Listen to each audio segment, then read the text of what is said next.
வணக்கம் வணக்கம் வணக்கம். அன்பும் பண்பும் அறிவும் நிறைந்த உயிருக்கு உயிரான ரசிகர்களே, நேயர்களே, நான் தான் உங்கள் அட்லாண்டு கணேஷ் வந்துவிட்டேன் ஒரு புது கதையை சொல்வதற்காக. புது கதை என்ன டைட்டில்னு கேட்குறீங்களா? கோண்டுவுக்கு கல்யாணம். அதான் நம்ம கோண்டு இருக்கானே, கோண்டுக்கு கல்யாணம். ஓகேயா? கோண்டுவோட முழு பெயர் கோதண்டராமன். ஆய்க்குடி அப்படின்னு ஒரு ஊர், அதாவது திருநெல்வேலி டிஸ்ட்ரிக்டில் அப்படியே குத்தாலங்கத்தாலெலாம் தாண்டி கிண்டி போனால் தென்காசியெல்லாம் தாண்டி போனப்புறம் ஒரு 20 மைலில் ஆய்க்குடிங்கிற கிராமம் வரும்.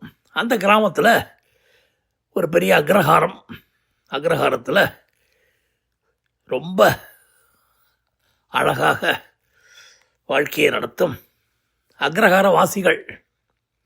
அங்கே கோமதி மாமி கொசாப்படையும் கட்டுண்டு அப்படியே தழுக்கு நட போடுற போது அப்படியே ஊரே திரும்பி பார்க்கும்.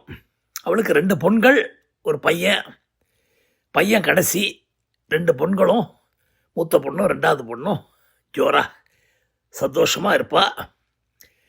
பையன் பிறந்ததுலேருந்தே கொஞ்சம் ஸ்லோ கோச்சு. என்ன ஸ்லோ கோச்சு? அக்கா பேர் சுலோச்சனா, இன்னொருத்தி பேர் கஸ்தூரியும் சுலோச்சனாவும் என்ன சொன்னாலும் பேந்த முழிப்பான். யார்? பையன். ஒரே பையன், ரொம்ப செல்லம், கடைக்குட்டி வேறு. அதனால் அவள் அப்பா ஏதோ ஒரு சின்ன வேலையை பார்த்துட்டு அந்த கிராமத்தில் இருந்தார். அவளுக்கு ஏதோ காலக்ஷேபம் பண்ணுறதுக்கு கொஞ்சம் காசு வந்தது. பாவம் அப்பா கொடுக்குற காசில். அண்ட் அந்த பொண்களும் சீட்டி பாவாடை, சீட்டி புடவை, இந்த மாதிரி ரொம்ப ஏழ்மையான லைஃப் தான். பார்க்குறதுக்கு ஓரளவுக்கு சுமாராக இருக்கும். பையன் பார்க்குறதுக்கு நல்லாவே இருப்பான். ஆனால் மரகழண்ட பையன். 2 பொண்களுக்கும் மரக்கழலை. பார்க்குறதுக்கு ஓரளவுக்கு சுமாராக இருக்கும். அதனால் பொண்ணு வளர்த்தியா பெருக்கங்கா வளர்த்தியாங்கிற மாதிரி கிடுன்னு வளர்ந்துன்னு வந்தது. இவன் வளராமல் இருப்பானா? நம்ம கோதண்டராமன் கோண்டு அவனும் அம்மே அப்பா அப்படின்னு அலைஞ்சிட்டு வீட்டுக்குள்ளே. ஒரு சின்ன வீடு அக்ரஹாரத்தில். அந்த வீதில் வளர்ந்துட்டு இருந்தான். வச்சான் போனான். ஏதோ ஸ்கூலுக்கு எங்காத்துக்காரரும் கோர்ட்டுக்கு போகிறாருங்கிற மாதிரி போயிட்டு வந்துட்டு இருப்பான். அந்த பொண்கள் 2ம் ஓரளவுக்கு படிச்சுட்டு இருந்ததுகள். இப்படி அந்த பொண்கள்லாம் SSLC பாஸ் பண்ண உடனே அவ்வளவுதான், நல்ல வளர்ந்த பொண்கள் ஆகிடுத்து. நல்ல உயரம், அதுக்கேற்ற கட்டுக்கோப்பான உடம்பு. அண்டு 2 குழந்தைகளும் சந்தோஷமாக ஓடி பிடிச்சி விளையாடுற பருவம். அண்ட் ஒரு 16-17 வயசில் சாதாரணமாக பெண்கள் எப்படி இருக்குன்னு உங்களுக்கு தெரியும். நல்ல ஜம்முன்னு மூக்கு மொழியுமா இருந்துட்டு துளி பவுடருக்கு போட்டு கண்ணுக்கு மையை தீட்டிண்டு இப்படி நடந்துக்கிட்டு 4 பேர் ஒரு 4 வெட்டு வெட்டினா எல்லோரும் பின்னாடியே ஓடி வருவானுங்க பசங்கள்லாம். இருந்தாலும் அப்பாவுக்கு ரொம்ப கவலை. எப்படியாவது குழந்தைகளை நல்லபடியாக கல்யாணம் பண்ணி கொடுக்கணும். பொன் குழந்தைகள் அதனோட வாழ்க்கையில் நல்லா இருக்கணும்னு சொல்லிட்டு அங்கேயும் இங்கேயும் தேனா பீனா தெந்திரி பண்ண அலைஞ்சி மாப்பிள்ளையெல்லாம் தேடிக்கிட்டு எல்லாம் பண்ணி ஒரு மாதிரி பாம்பேலேருந்து யாரோ ரொம்ப தூரத்து ரிலேட்டிவ் அந்த பசங்களுக்கெல்லாம் பொண்ணு கிடைக்கல. அங்கே என்ன, இந்த பசங்களோட வண்டவாளம்லாம் அங்கே தெரியும். கொஞ்சம் தள்ளி போனாக்க தெரியாமல் இருக்குங்கிற இதில் ரொம்ப என்றைக்கோ அவள் சொந்த ஊராக இருந்த ஆய்க்குடியில் வந்து தேட நம்ம கோமதி மாமியோடைய வீடு பற்றி தெரிய அந்த 2 பொன் குழந்தைகளை வந்து பார்க்க அடாடா அட்டகாசமாக இருக்கே, இந்த 2 பொண்களையும் நம்ம பசங்களை கல்யாணம் பண்ணிட்டாக்க இந்த பசங்க மற்ற பொண்கள் பின்னாடி பாம்பேயில் அலையிறதுக்கு பதிலாக இதுங்க பின்னாடி அலைவான். கல்யாணம் பண்ணி வச்சா நிச்சயமாக நல்லபடியாக ஆகிடுவாங்க அந்த பசங்க அப்படின்னு சொல்லி இவங்கக்கிட்ட ஒரு டீல் போட்டு, இது பாருங்கோ, உங்கள் நிலமை புரிகிறது, நம்மெல்லாம் ஒரே வர்க்கத்தை சேர்ந்தவா, ஒரே ஜாதியை சேர்ந்தவா. நீங்கள் அஷ்டசாஸ்திரம் கொஞ்சம் அசடுன்னு சொல்லி அஷ்டசாஸ்திரம் சொல்லுவா. நாங்கள்லாம் பிரகச்சரணம்ங்கிறது ரொம்ப இன்டெலிஜென்ட்லி பீப்புள் ஆக்கும் அப்படின்னு சொல்ல சுருக்குன்னு அடித்தவருக்கு. யாருக்கு? இந்த பொண்களுடைய அப்பாவுக்கு. யாரை பார்த்து அசடுகள்ங்கிறீர்கள்? அஷ்டசாஸ்திரம் அசடா? பிரகச்சரணம் தான் அசடுன்னு அவர் சொல்ல, ஐயோ இதுக்குள்ளே நமக்கு சண்டை வேண்டாம். ஏன்னா உங்கள் பொண்கள் 2ம் சமத்தா நல்லபடியாக எங்கள் கோத்திரம் மாதிரியே இருக்குது. அதனால் அதுகளை எங்கள் பையனுக்கு கல்யாணம் பண்ணிக்கலாம். 2 பசங்க எங்களுக்கு இருக்காங்க, நல்ல தங்கமான பசங்க, வாழ்க்கையில் ஒவ்வொன்று முன்னுக்கு வர போகிறவங்க. இன்னும் வரலையா அப்படின்னு கேட்க, வந்துட்டே இருக்காங்க அப்படின்னு சொல்ல, என்ன படிச்சிருக்காங்க என்ன அப்படி கேட்டு. ஒரு பையன் +2 பாஸ் பண்ணிவிட்டு அடுத்தது என்ன பண்ணலான்னு யோசிச்சுட்டு இருந்தான். அதுக்குள்ளே வயசாகிடுத்து, கிட்டத்தட்ட 24 25 வயசாகிடுத்து. இன்னும் யோஜனையிலே இருக்கான். அவன் ஏதாவது பண்ணணும்னு ஆச்சரியப்பட்டுருக்கான்.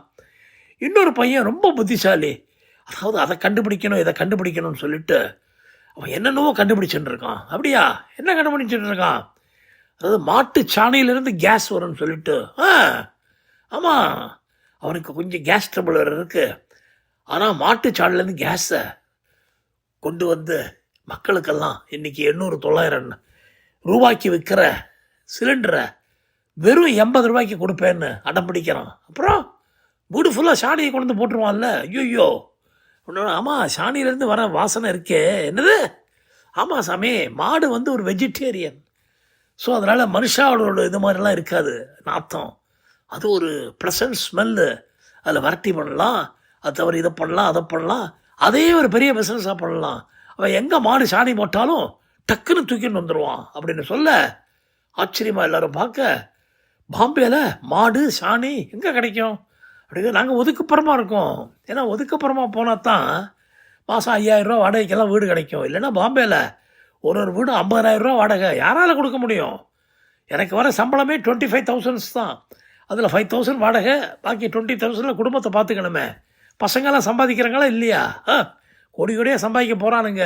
Still waiting. ஒரு பையனுக்கு 25, இன்னொரு பையனுக்கு 23. அதனால் 2 பசங்களும் ஓஹோன்னு வருவாங்க கூடிய விரைவில்னு சொல்லி இல்லையே. அதை இதை பண்ணி கல்யாணத்தை முடிச்சிட்டானுங்க. அவங்களுடைய கோமதி மாமியோட 2 பொண்ணுக்கும் 2 கல்யாணத்தை ஓரளவுக்கு இவங்களும் ஆய்க்குடியிலே பண்ணிங்கன்னு அதை பண்ணி பொண்களையும் பாம்பேயில் கொண்டு போய் விட்டுட்டாங்க. அங்கே அவங்க ஏதோ ஊருக்கு ஒதுக்குப்புறமா ஒரு இடத்துல ஒரு 4-5 மாடு கீடுலாம் வச்சுக்கிட்டு பயந்துக்கிட்டு, கிட்டத்தட்ட காடு மாதிரி அது. அங்கே நைட்டெல்லாம் புலி எல்லாம் வரும்போல் இருக்குது. இருந்தாலும் இவங்கெல்லாம் வீட்டை கதவை திறக்காமல் மாடை மட்டும் புலி பார்த்தா என்ன பண்ணுன்னு சொல்லி கவலைப்படாமல் விட்டுட்டாங்க. அந்த மாதிரிலாம் வாழ்க்கை பாவம் பொண்களுக்கு ஓடுற போது பையன் கிடுகிடு அப்படின்னு வளர்ந்துட்டானே. மரகாண்ட பையன். ஸ்கூலில் 3rd ஃபார்ம் 4th ஃபார்முக்கு மேலே ஒன்றும் படிப்பு ஏறலை. வாத்தியாரெல்லாம் என்னத்தை சொன்னாலும் பேந்த முழிக்கிறானே அம்பி அப்படின்னு சொல்ல, இல்லை ரொம்ப இன்டெலிஜென்ட் ஃபெலோ, எதையாவது யோசிச்சுட்டே இருப்பான் அப்படின்னு கோமதி மாமி சொல்லி அவள் ஹஸ்பண்ட் எல்லாத்துக்கும் ஆமாம் தானே, ஆமாம் பையன் எதையாவது யோசிச்சுட்டே இருப்பான் நிச்சயமா அப்படின்னு சொல்ல, என்னத்தையா யோசிக்கிறான், பேந்த முழிச்சுட்டு இருக்கான் அது இதுன்னு சொல்லிட்டு ஒரு 9ஆம் கிளாஸோட ஸ்கூலுக்கு போகிற படலை முடிஞ்சு அவனுக்கும் வயசு ஒரு 21 22 அப்போ தான் யோசித்தாங்க. பார்த்தேலா, பாம்பேலேருந்து வந்தவன் என்ன சொன்னா, கல்யாணம் ஆனால் அவங்க 2 பையங்களுக்கும் பிரச்சனையே தீர்க்காதுன்னு. இப்போ பாருங்கள், நம்ம 2 பொண்களும் சந்தோஷமாக கல்யாணம் பண்ணிட்டு பிரச்சனையே இல்லாமல் இருக்காங்க. அதே மாதிரி நம்ம கோண்டுவுக்கும் ஒரு கல்யாணத்தை பண்ணி வச்சுட்டா அப்படின்னு சொல்லி உடனே, ஆஹா கோமு, நீ சொல்கிறது ரொம்ப ஓஹோ ஐடியா, எப்படியாவது ஒரு பொண்ணை பிடிக்கணும். எங்கே பிடிக்கிறது? இந்த ஊரில் கேட்போமா அப்படின்னு கேட்க, ஒரு 2-3 பேர்கிட்ட போய் கேட்க வார்க்கட்டையை தூக்கிட்டு அடிக்க வந்துட்டாங்க. ஏய்யா, உன் பைத்தியக்கார பிள்ளைக்கு எங்கள் வீட்டு பொண்ணா? நல்லா கேட்டப்போ எப்படியா கேட்ப நீ ஆகும்னு சொல்லி திட்ட பயந்து போய், ஐயோ இந்த ஊர் பக்கத்து ஊர் அடுத்த ஊரெலாம் கேட்கக்கூடாதுடி, ஒரு 50 மைல் தள்ளி இருக்கிற ஊராக பார்க்குறோன்னு சொல்லி அங்கேருந்து முக்கூடல் இந்த மாதிரி இடத்துக்கெல்லாம் வந்து கேட்டு, பையன் தங்கமான பையன் 9th கிளாஸ்க்கு மேலே படிக்கணும்னு ஆசைப்பட்டான். ஆனால் ரொம்ப புத்திசாலியாக இருந்ததுனால ஸ்கூலில் அவனை வச்சுக்க மாட்டேன்னு சொல்லிட்டான்லாம் சொல்லி புழுகி கிழுகி நல்ல வசதியாக இருக்கான். எங்களுக்கு ஒன்றும் பிரச்சனையே கிடையாது, ஒரு நல்ல பொண்ணு ஒன்று வேணும், அந்த பொண்ணை கல்யாணம் பண்ணிட்டு அக்ரஹாரத்தில் சும்மா ராணி மாதிரி வச்சு போடலாம் சொல்லி ஒரு பொண்ணை பிடிச்சிட்டாங்க. அவங்களும் ஏமாந்து போய் பாவம். ஏன்னா பிகாஸ் அவங்க முக்கூடல் பக்கத்தில் எங்கேயும் இருக்காங்க, இவங்க இருக்கிறது ஆய்க்குடி. ஸோ அதனால் ரொம்ப டிஸ்டன்ஸு, விஷயம் தெரியல. அண்டு வந்து தேடி வந்து கேட்குறாங்க ஒரு பையனை வச்சுன்னு சொன்ன உடனே பொண்ணை பெற்றவங்களுக்கெல்லாம் ஒரு சபலம் இருக்குமே, பாவம் அந்த குழந்தை வந்து சேர்ந்தது. கோமதி மாமிக்கு ஒரே சந்தோஷம். அடடே ராஜேஸ்வரி வந்துட்டா அப்படின்னுட்டு, வாடியே ராஜேஸ்வரி, என் பிள்ளைய கல்யாணம் பண்ணிட்டு அவனை நல்லபடியாக நீ தாண்டி திருத்தி நல்லபடியாக கொண்டு வரணும். நல்ல தங்கமான பையன், ஆனால் கொஞ்சம் இடக்கு மடக்காக இருப்பான், கவலைப்படாத. ஏன்னா நாங்கள் வந்து ரொம்ப செல்லம் கொடுத்து வளர்த்துட்டோம் கடைக்குட்டி அப்படின்னு சொல்ல, வந்த உடனே ராஜேஸ்வரிக்கு ஒரு மாதிரி புரிஞ்சு போச்சு. ஒரு மென்டலை நம்ம தள்ள கட்டாங்கன்ட்டு. சரி ரைட், வாழ்க்கையில் என்ன பண்ண முடியும் அப்படின்னு இருக்க அவங்க கல்யாணம் பண்ணிக்கிட்டு ஒரு 10-15 நாள் ஆச்சு. அதாவது அந்த பௌர்ணமி எல்லாம் முடிஞ்சு அப்படியே அமாவாசைக்கு போக ஆரம்பித்து ஒரு 2-3 நாளில் மாமியார் ஏதோ சொல்ல டம்ளரை தூக்கி விட்டு எறிஞ்சா மாமனார் மூஞ்சி மேலேயே. மாமனார் ஏதோ கீழே வந்து பார்த்துட்டு அப்படி மேலே நிமிர்றார். நெத்தியில் வந்து பட்டார்னு அந்த டம்ளர் அடித்து அம்மா அப்படின்னு அவர் கீழே விழ, என்னடி பண்ண ராஜேஸ்வரி அப்படின்னு கேட்க, ஏதாவது எங்கிட்ட தப்பாக பேசுனேன்னா ஓங்கி அரைஞ்சிருவேன் உங்களைன்னு சொல்ல, கோமதி மாமிக்கு கோபம் மாமி நடுங்கி போய், நான் உன் மாமியார் நீ, என்னடி மாமியார் நீ, இவ்வளோ பெரிய உடம்பு வச்சுட்டு இருக்க, நல்லா தின்னு கொழுத்து போயிட்டு ஒரு பைத்தியக்கார பையனை எந்தால கட்டிட்டு எங்கிட்ட நான் தான் மாமியாருங்கிறியா, உன்னை மூஞ்சிலே குத்துவேன்னு விட்டா ஒரு குத்து. ஐயோயோ ஐயோயோ, கோபம் மாமி வாழ்க்கையிலேயே வாங்காத குத்தை வாங்கி, என்னன்னா இது அப்படின்னு கேட்க, இன்னொரு பாத்திரம் பறக்க என்ன பண்ணுவாங்க, உடனே அவங்க வீட்டுக்கு ஃபோன் பண்ணி சொல்லி என்னது ஆச்சுன்னா, அது ஒன்றும் இல்லை, குழந்தைக்கு பௌர்ணமி வரைக்கும் என்ன இருப்பா, பௌர்ணமிக்கு அப்புறமா அந்த அமாவாசை வர பீரியடில் அமாவாசை வரைக்கும் கொஞ்சம் ஒரு மாதிரி இருப்ப, அது சின்ன வயசுலேருந்தே அவருடைய பிறவி அப்படித்தான்.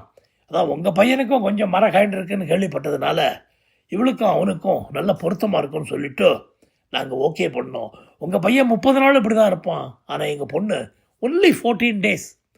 இந்த அமாவாசை வந்தப்புறம் பாருங்க, நீங்கள் தங்க கட்டியாக இருப்ப, குழந்தைன்னா அப்படி இருக்கும் அப்படின்னு சொல்ல கரெக்டாக அமாவாசை வர வரைக்கும் போட்டால் ஆட்டம், அடி தடி உத, திடீர்னு காளி டான்ஸ் எல்லாம் ஆடுவேன் வீட்டில். எல்லாம் ஆச்சரியப்பட்டு என்னடா இதுன்னு அவளை எப்படி அடக்கிறதுன்னு தெரியாமல் அவஸ்தைப்படுவாங்க. ஆனால் அந்த அமாவாசை முடிஞ்சு பௌர்ணமி வளரும்போது அப்படியே தங்கம்லாம் தங்கம், அப்படி ஒரு அருமையான பொண்ணு. 15 நாள் இப்படி 15 நாள் அப்படி, இப்படி ஒரு பொண்ணுக்கிட்ட மாட்டிக்கிட்டோமேன்னு சொல்லிட்டு கோமதி மாமி ஒரே ஒரு திருப்தி, அட்லீஸ்ட் மாதத்தில் 15 நாள் நல்ல பருவங்களாக இருக்கா, நம்ம பையன் 30 நாளும் ஒரு மாதிரி பெட்டரில் இருக்கான், இதுவே எவ்வளவோ பெட்டர், நம்ம பண்ண பூர்வ ஜென்ம புண்ணியம் தானே மனசை தேத்திக்கிட்டா. கதை மற்றும் அடுத்த கதையில் சந்திப்போம். உங்கள் அட்லாண்டா கணேஷ்.